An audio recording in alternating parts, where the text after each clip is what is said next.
Hello guys, welcome back. In this video, I'm going to be talking about how to know when it's time to get help, because I feel like a lot of people, when they're going through a rough patch in life or depression or mania or honestly anything that kind of disrupts your daily life, it's hard to tell like when it becomes too much and you can't deal with it on your own anymore. So first I'm going to talk a little bit about how I ended up getting diagnosed with bipolar disorder and when my family was like, it's time to go in and find someone for this. So basically, I found out I had bipolar disorder after 6th grade, and 6th grade was when things just got completely out of control. Like, it affected almost every part of my life. Um, Yeah, and it was actually my parents that finally were just like, yeah, we're gonna go in and see someone for this, because I was totally against it. I was like, no, I don't need to see anybody. I feel like a lot of people are also a little bit against seeing a therapist or anything because of the stigma, or just because they don't want to accept help. I had also felt certain things back in 3rd grade even, and it was more like anxiety slash a little bit of depression. We did go talk to someone about it a little bit just to see if it was anything, and they didn't know what it was. They were like, oh, it's probably just like a little bit of anxiety or whatever. So I was talking to a therapist for a little bit, but then like we stopped until after 6th grade.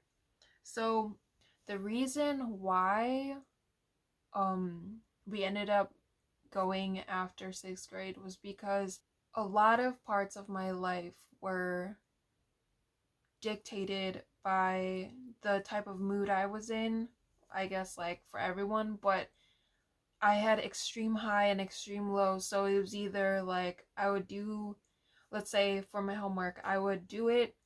If I was really depressed, it would take me hours to do just one assignment. And if I was like manic, it would take me not very long, but also I would not do it well.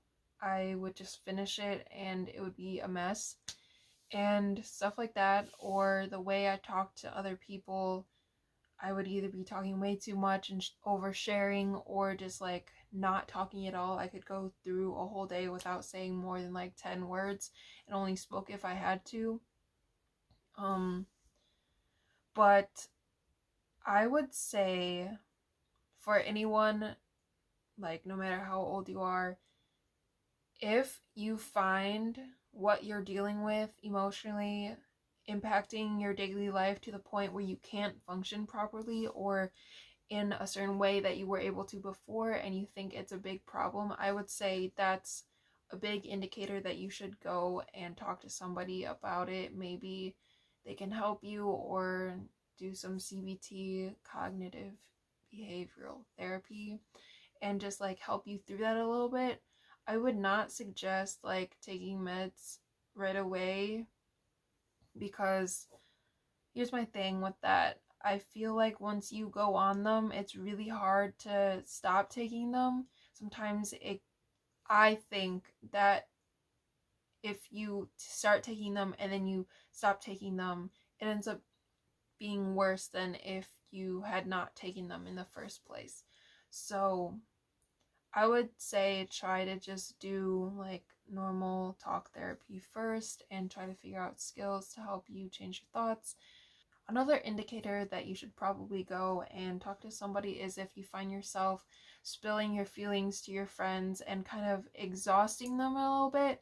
Like you go to them for your problems and they have to like kind of talk you down or try to help you through, because you don't want to throw all of your problems onto your friends. Sometimes it can be a little bit exhausting for them and it might push them away, and you definitely don't want that. I'm not saying that you shouldn't tell your friends these things or talk to them about what you're going through, but if it gets excessive, you definitely should consider find a professional to help you out a little bit. Another thing is if the people around you are suggesting that you go see someone. I know that sometimes people just say that casually, like sometimes as a half joke, and you shouldn't take that so seriously. I've had people say that, like, you need to go get help or something as a joke, and it kind of hits weird, you know? You're like thinking about it. Yeah, I know I do, but if someone is being serious with you, like someone that you confide in, and they're like, I really think you should get professional help, that is definitely like an indicator of that. I think you should take that advice. Those are the few that I can think of right now, but definitely the biggest one is if you find the stuff you're going through affecting your daily life and your ability to do things that you were normally able to do. So, if it's interfering with work or your social life, or even stuff like taking a shower or making dinner, if you find yourself just not able to do those things because you don't have enough energy or anything like that, you should definitely consider it. So, those are my tips for the day, and I will see you guys later.